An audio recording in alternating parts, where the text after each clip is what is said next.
Welcome to the Chrisman Commentary Daily Mortgage News Podcast. I'm your host, Robbie Chrisman. Topics on today's episode include what to look at when nothing's going on, my interview with Bank of Oklahoma's Chris Maloney on what's driving strong performance in the Agency MBS market, and maybe mortgage applications or remarks from several Fed speakers today can give the market some direction.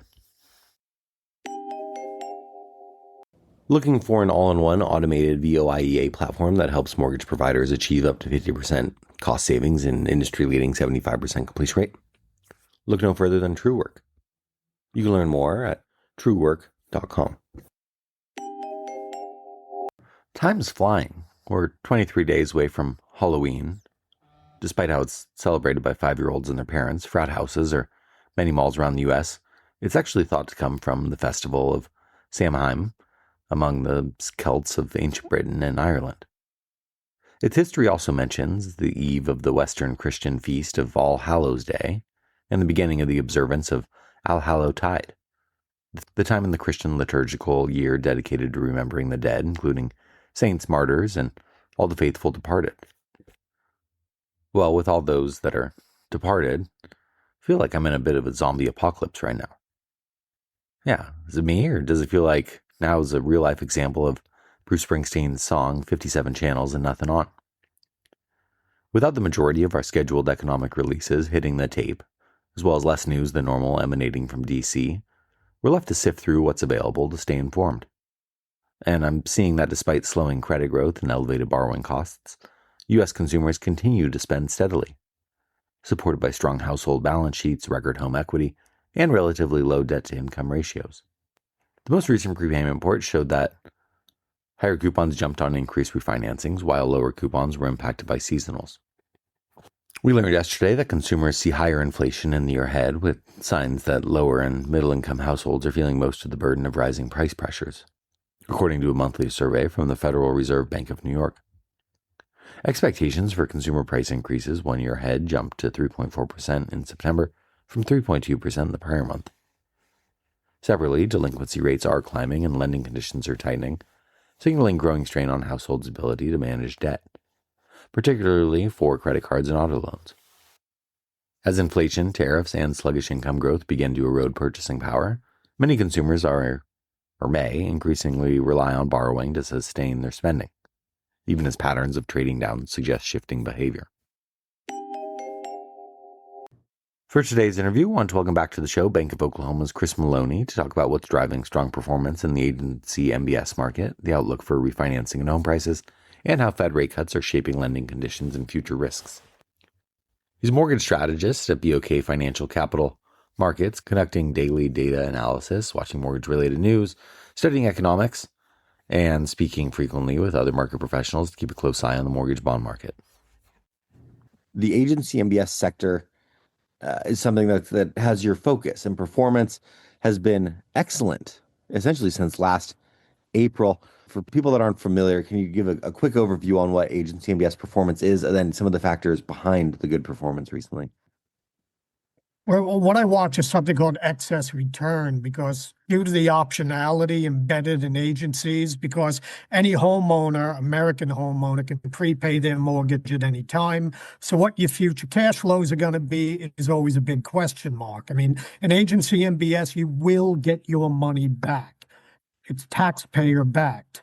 But when you will get your money back, that's always a question. So you have to hedge out that optionality, and that's where you get excess return compared to Treasury. So that's what I watch. And we've been absolutely gangbusters this year, particularly, as you said, since late April. There's a number of reasons for that. First off, rate volatility remains extremely muted. The VIX index, for example, is at its lowest since, I believe, at least early 2022. Now, this gives MBS a boost because of how you evaluate mortgages. Volatility is one of the factors you put into your mathematical model. And in the real world, banks prefer a low volatility environment to buy MBS. Banks have been putting their toes back into MBS. It's a nice source of demand. Their deposit growth is up a little over 2% year to date, while their C&I lending, because banks, of course, would prefer to make loans, they really just park their money into securities, and their C&I lending is up only 1.5%. So they do have extra cash to invest. And if you look at what banks tend to historically invest in, they're overweight treasuries right now and about even weight compared to their average, what they have in Agency MBS. So they have been focusing slightly on MBS. I think they'll continue to do that. You look at mortgage-related fund flows have been very positive. So index buyers, for example, they're out there buying MBS, and mortgage-related fund flows are actually up 33% in September year over year. They've had very good flows year to date. And the real big kicker to me is supply. Supply is very muted in Agency MBS, especially when you compare it, say, to treasuries or investment grade corporates. And net supply right now has a run rate of about 165 billion this year. And that'd be down from 210 billion last year, 235 billion in 2023. So I think the run rate this year will be maybe 180 billion this year, but nobody can deny whichever way you look at it, supply remains very muted, whether you look at gross or you look at net. But more importantly than looking at supply that way, when you live in a highly inflationary environment, which we do, it's much more important to look at units created rather than things in dollar terms, because a dollar today is not the same as a dollar from 1 year ago, certainly not the same as a dollar from 5 years ago. And if looking at the end of September, total loans created within the Agency MBS market equal approximately 2.6 million. That's pretty much unchanged from your year-to-date run rate in 2004 and 2023, which was about 2.5 million. The big change in Agency MBS is a pivot away from conventionals into Ginnie. Ginnie made up approximately 26% of issuance during QE4. They now make up over 40%. And that really points to strained affordability. But overall, when you wrap together the vol fund flows, demand, net supply, that's all put the wind to Agency MBS's back. And though I think valuations right now are a little strained, it's still, I don't see this changing anytime in the near future. Yeah, there's certainly some things that are out of balance out there, and we'll see how quickly they remedy themselves, or if they ever remedy themselves. I know you talk a lot about home building too, but let's talk rates for the time being. We mentioned since April, we've seen the MBS sector enjoy great performance, but for borrowers out there, they've also kind of enjoyed a drop in rates over that period as well. I don't want to preempt your answer here, but I don't know if it's enough to cause a refi boom, but should we expect the rate decline that we've seen here recently, or any kind of future little dip to boost refinance activity? In the short term, I'd certainly say yes. Personally, I've just refied my mortgage.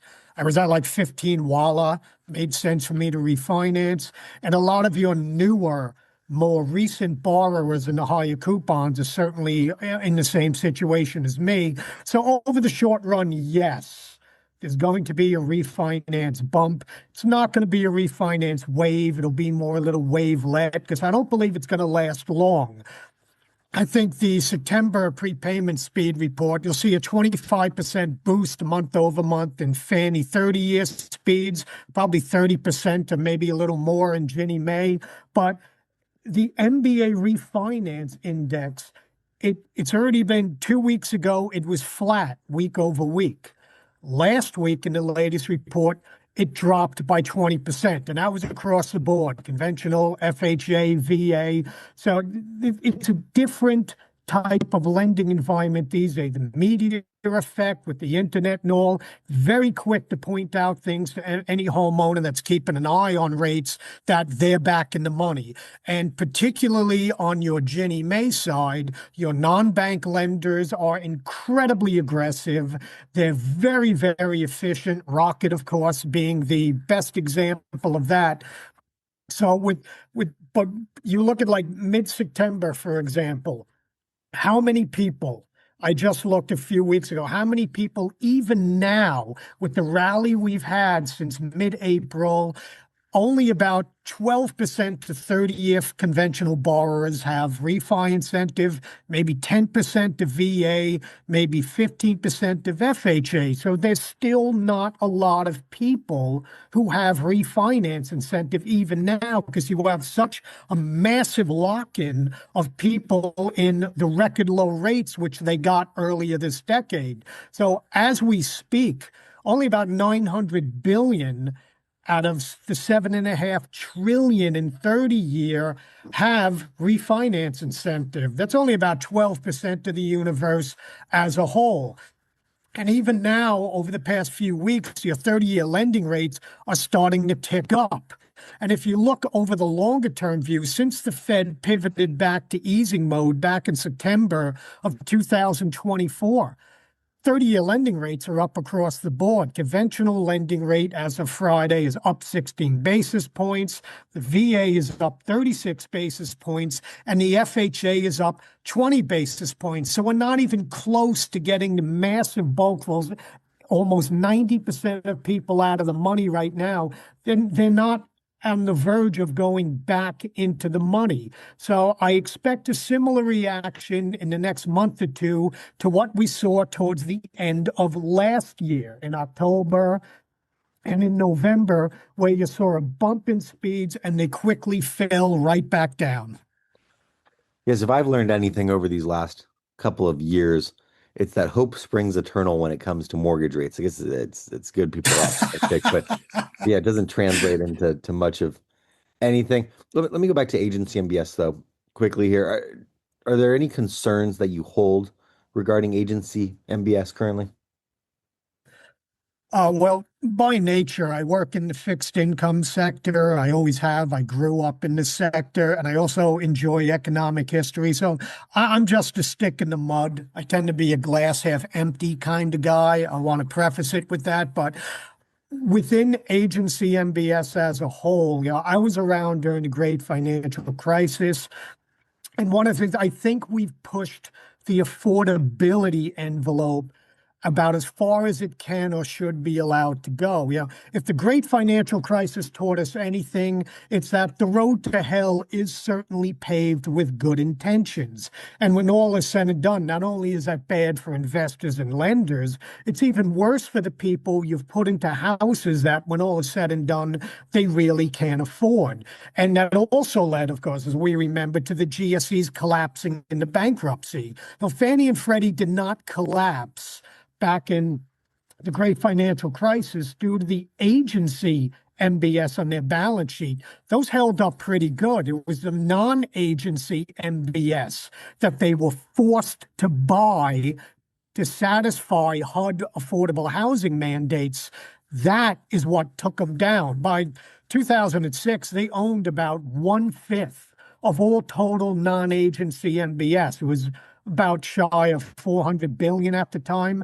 But while Agency MBS today, if you look, they sport solid FICO scores. For example, keep in mind, though, FICO scores have been dumbed down over the past decade. DTIs have crept higher, your debt to income ratios, most especially for your DPA borrowers, your down payment assistant borrowers. You see most of that, and where I worry the most about problems and future problems in Agency MBS is in Ginnie Mae space. Like the Fannie Mae Purchase Index over the last year has jumped 52% year over year. Excuse me, not Fannie Mae, my apologies, your FHA Purchase Index has skyrocketed. Your VA is up about 18%. Your conventional purchase index over the last year is up over only about 12%. So the question is, why is FHA up so much? And it's down payment assistance. Since the beginning of this year, the use of down payment assistance by your FHA home buyer, the ones wrapped in the Ginnie Mae 30-year, has risen from about 7.5% at the beginning of the year to 20% in August. That's its highest usage since June of 2020. Now, the use of the same by your VA home buyer is about 3% in August, much lower, but it was 3.1% in May. That's the highest use of down payment assistance by VA borrowers since at least the beginning of this decade. So in both FHA and VA space, the FICO for home buyers using DPA is lower by about 11 points in both cases, while your debt to income ratio is about 2% higher. So that's translated already to a 90-day or later delinquency rate that's about 1% higher for DPA users. And that is what I'm worried about. If you look at the 90-day aggregate delinquency rate for FHA overall in aggregate, it's running at 3.6%. For the VA, it's running at 1.8%. Now, that's right now in a supposedly great economy. And both of those are running about 3 times the rate, the average rate they ran in the half decade prior to the beginning of this decade. So that's what I lose sleep over at night. And then you kind of started to go down the path of discussing the housing market, but I'm going to ask you to fully step into that. And we're seeing home prices starting to slow and even reverse in certain areas of the country. When we mentioned housing market, at least in the near term, what's your view of it?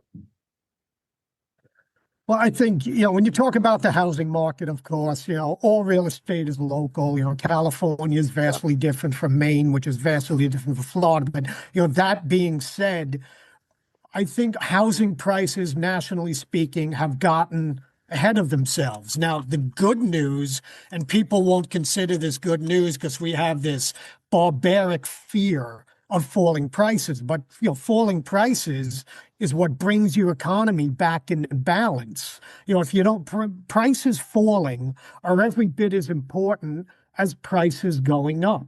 And if you look over the trailing 1 year, we have a number of states, about not a handful, but 5 or 6, which are seeing falling prices year over year. Texas, Colorado, Florida, Arkansas, they're in the southern area. But, most striking to me is the summer selling season this year was an absolute bust for home sellers. And you can see that in the change in national home prices over the trailing 3 months through the end of July. You have 13 states saw 0 or negative home price changes. And a lot of the states, again, are concentrated in your formerly hot markets: Colorado, Texas, New Mexico, Florida, North Carolina. That's where you're seeing prices start to drop. Now, that's not necessarily a bad thing. When prices get ahead of each other, they need to fall. But when you talk about the home selling market, it's really a tale of two cities. If you take into consideration new home sales, for example, the rate of new home sales we've seen of late is running about 10% above the average rate you saw in the half decade preceding QE4. Now, I always compare it to the half decade before QE4. I compare a lot of things compared to pre-QE4 because QE4 scrambled a lot of markets because of the massive inflation you saw in the money supply and even in prices. So while new home sales are actually holding their own, and that's because a lot of builder incentives and the giveaways, price cuts, it's on your existing home sale side. That's collapsed. Existing home sales are down about 25% compared to the trailing 5-year average seen prior to QE4. And ironically, it's the lack of existing home inventory that's weighing on new home sales. Even now, existing home inventory available is 40% lower than it was in the 20 years leading up to the beginning of this decade. Now, that's had a weird effect on the housing market. Existing home median prices are actually higher than new home sale median prices. To say this is an anomaly is an understatement. Indeed, we've had 307 months since the end of the last millennium. There have been only 10 where you have seen existing home prices exceed that of new home sale prices. Of those 10 months, 9 of them have occurred since QE4 kicked off. You know, if you look on average this millennium, a new home has sold for about $41,000 more than an existing home. But over the past year, they've been essentially flat. They've been priced the same on average. But overall, and I don't say this lightly, at this time, the U.S. housing market it's an absolute shambles because inflation has rendered home prices essentially meaningless. You look at home builder sentiment, it's absolutely in the dumps, and there's a good reason for that. Now, all that being said, looking at things from the longer term view, I am very bullish on the housing market. The reason being we have an extreme shortage of single-family homes. We are not building enough, not just keeping up with population growth, but we're not building enough to make up for the 4 to 5 million single-family home shortfall that we have in this economy now. Because we went from building in the 50 years prior to the beginning of this decade, prior to QE itself kicking off in 2009, we built one single family home for every 220 Americans.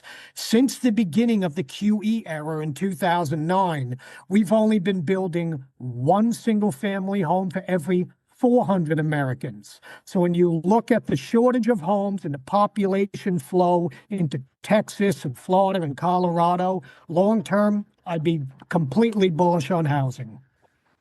And finally, before I let you go, I'd be remiss if I didn't talk about the Fed, which, as a central bank, they've cut rates 125 basis points since the easing cycle began last September. They cut last month. They're expected to cut this month at the end of it and again in December.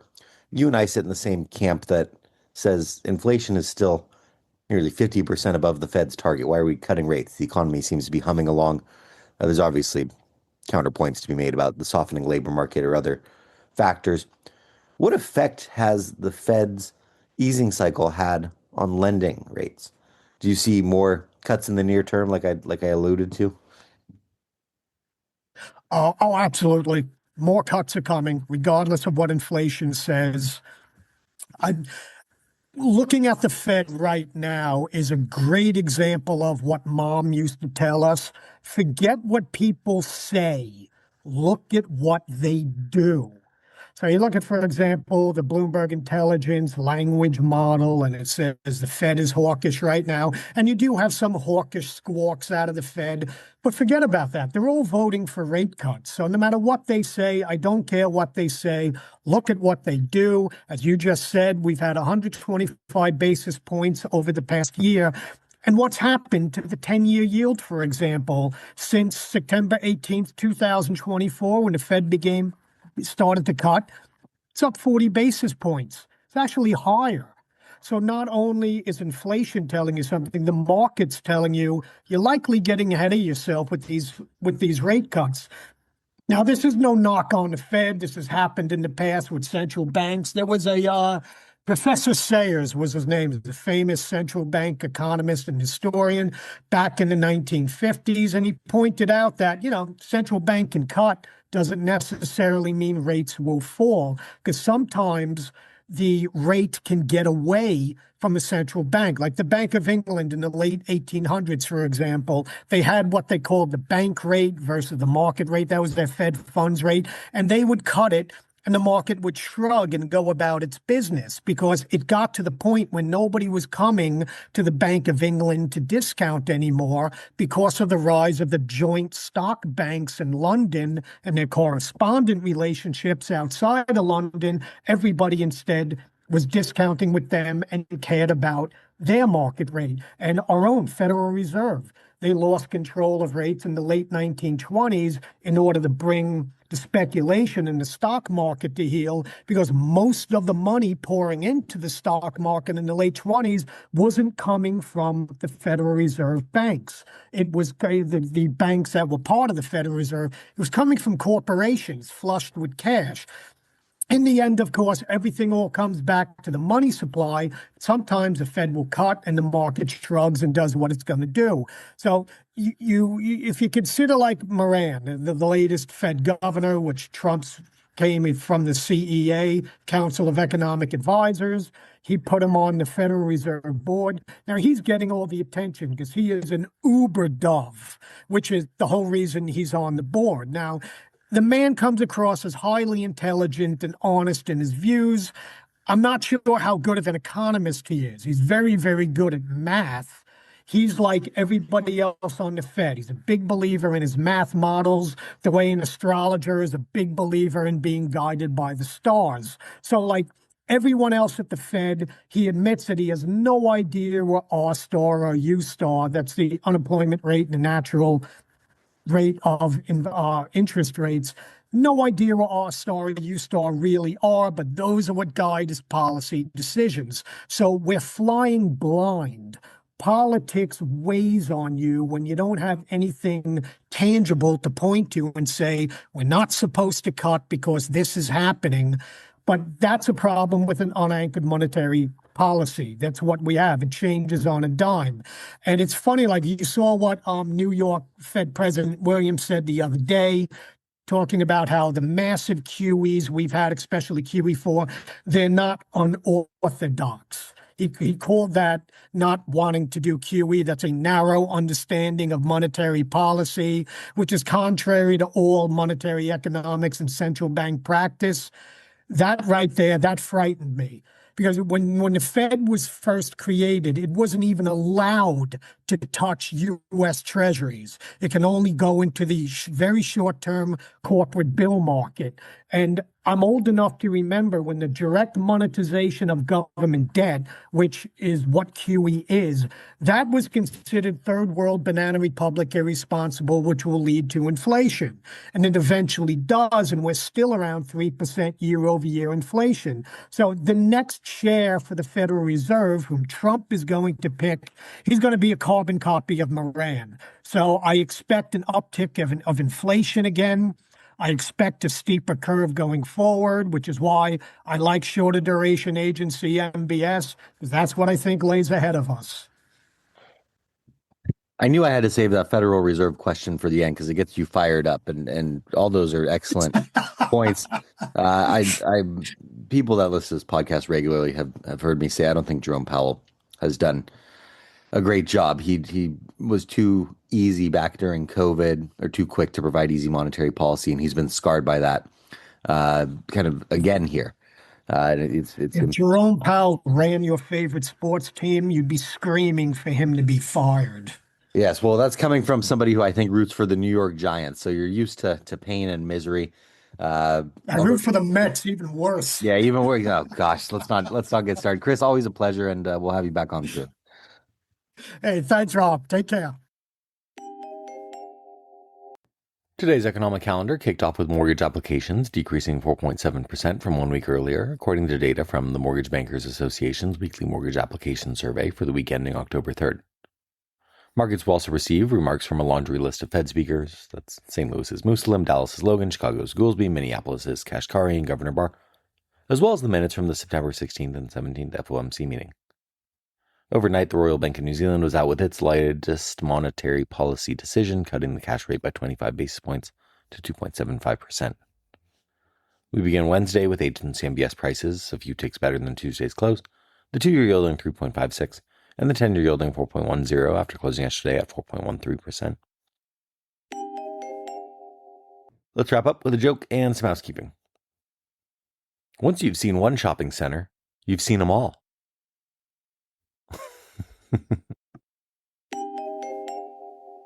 Thanks again to Truework for sponsoring today's podcast.